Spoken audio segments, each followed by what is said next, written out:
So where are you from? I'm from Gonzales, Texas. Gonzales. They're famous for a flag or something, right? Come and take it. Come and take it. All right. Birthplace of Texas. Texas Revolution, baby. Come and take it. And are you planning to revolutionize anything? I'm going to revolutionize Texas country. I don't know. Is that what you are? Bringing it back. Are you Texas country? Is that what you are? Yes, sir. Yeah. Yes, sir. Have you? Do you do music full time? I do not. What else do you do? I'm a welder. Pipe welder. Really? Like you? A weld pipe. Like gas pipes, water pipes? What kind of pipes? Anything. All right. Chill water. Oil field. Ammonia. How long you been doing that? 10 years. We first met. Where did we meet? Where did we first meet? Was it at that book release?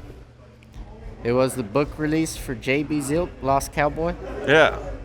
Well, he's been doing a lot since then. Yeah. I feel like I'm an underachiever next to. I got my boots shined over there. I met you. Got to see my buddy Jake. I met Lowdown. Yeah. Met Big John Cannon. And since then, I've seen you open. I saw you open them, and that was like you weren't really like music-wise on my radar until I saw that. And the first thing I noticed, because that's what I was doing at the time, was that I was selling just as much Logan Ryan merch as I was Lowdown merch, and I'm like, to a merch guy, that's something special, you know, like okay. Now by the end of the night, they took a decent sized lead, but there in the beginning, it was neck and neck, and I was like, wow, I got to check this guy out. And then the other thing is, when I was touring with Lowdown, like when you're touring with someone, you learn that you're going to get a lot of attractive women sending you direct messages and stuff, and you have to realize it's not about you. So they're not interested in me, but the two people I get asked about the most are, do I know Raina Wallace and do I know Logan Ryan? Really? Like, they're No like, way. you know Logan Ryan? I'm like, No yeah. way. And that's like, so. You know Raina Wallace? I do know Raina Wallace. Good, Yeah. good. I would say this. I know Logan Ryan. That's pretty cool. I know Raina Wallace. He knows Raina Wallace.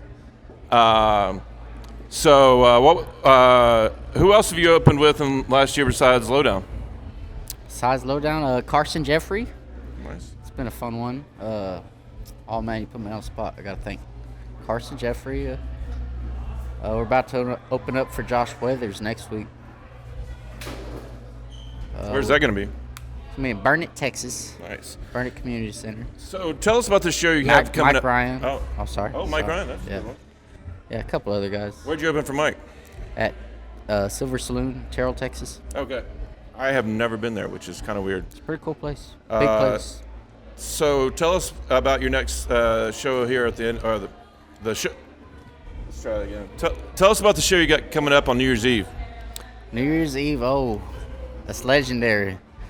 We got the legendary Mr. Wade Forrester. First time in America doing a tour. He's played here one time, thanks to Pearl Snap, over at the Chief Records in Fort Worth. But he's about to do his first tour overseas in America. And we get to kick it off at Buckin' Burgers in Brenham, Texas with Lowdown Drifters. And it's the place to be for New Year's Eve. I get chills just thinking about it. You were there in the stockyards. I didn't want to miss it. Yeah, tell us what it was like.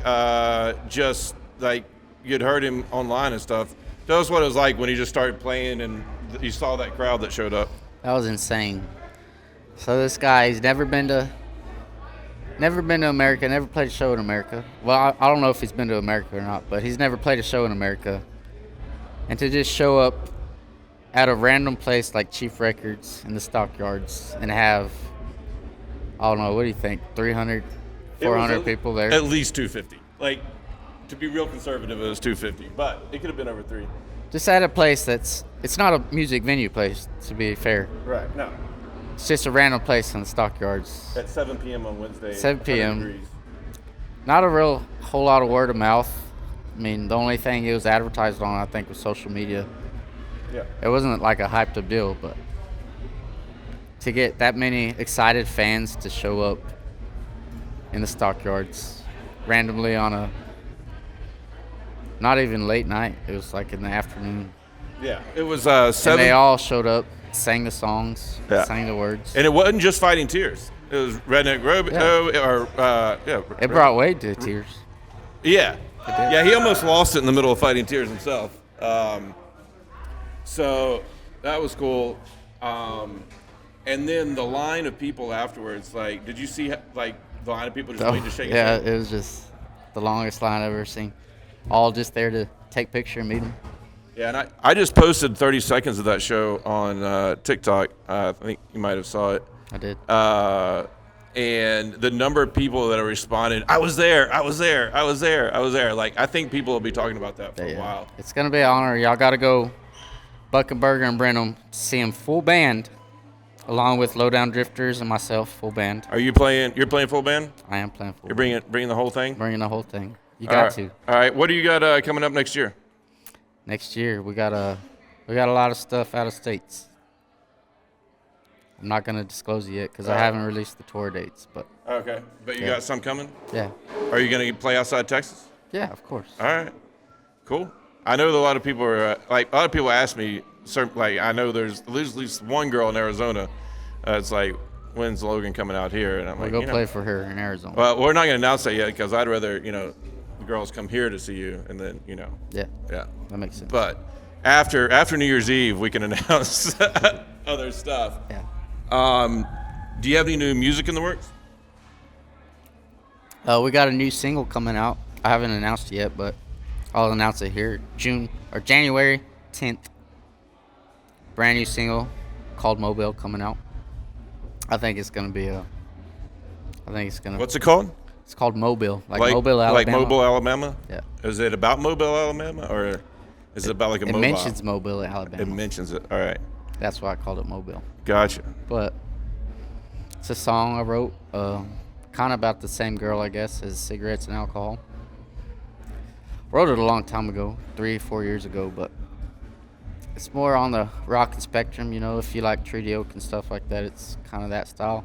All right. And I think it's gonna hurt a lot of people's livers and stuff. Yeah. It's gonna be good for us.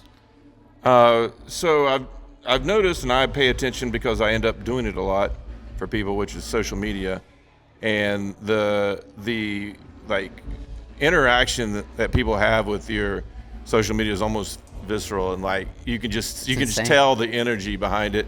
Is that like, what do you have a staff? Do you have a strategy? What do you like? What's your social media plan? Like, how are you getting this response? I'm kind of just faking it till I make it, to be honest. I run it, and my girlfriend run it, Cheyenne. And we're just kind of, I like to get reels, like videos of songs, and then I try to film like Takovas and Sign Love Winona and get a bunch of videos of that and post it. And I don't know, the fans we have are wild. I couldn't ask for anything better. The way they react and share our stuff and act to our stuff, it's kind of unreal to me. Yeah. Well, I was talking to Jake Zilke last night, I believe, about you. And I was talking to him about Wade as well.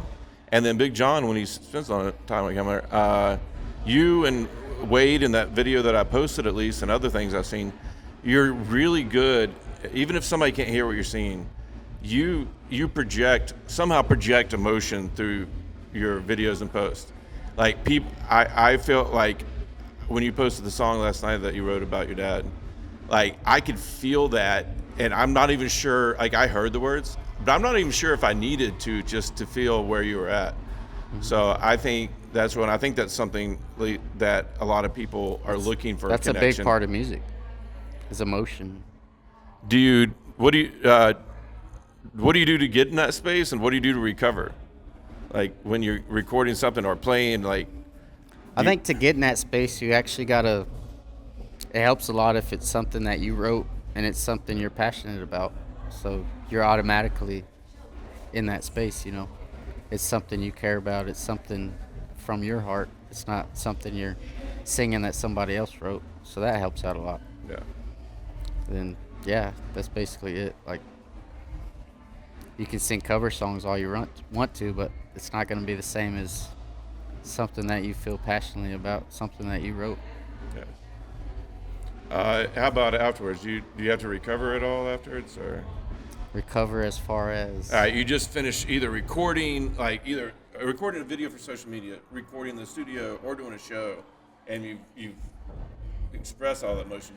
What happens after you step off stage or out of the studio, or you stop filming for the day?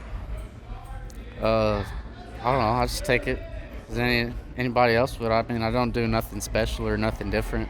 I don't know. Drink a beer. Okay. Hang out with friends. Drink a beer.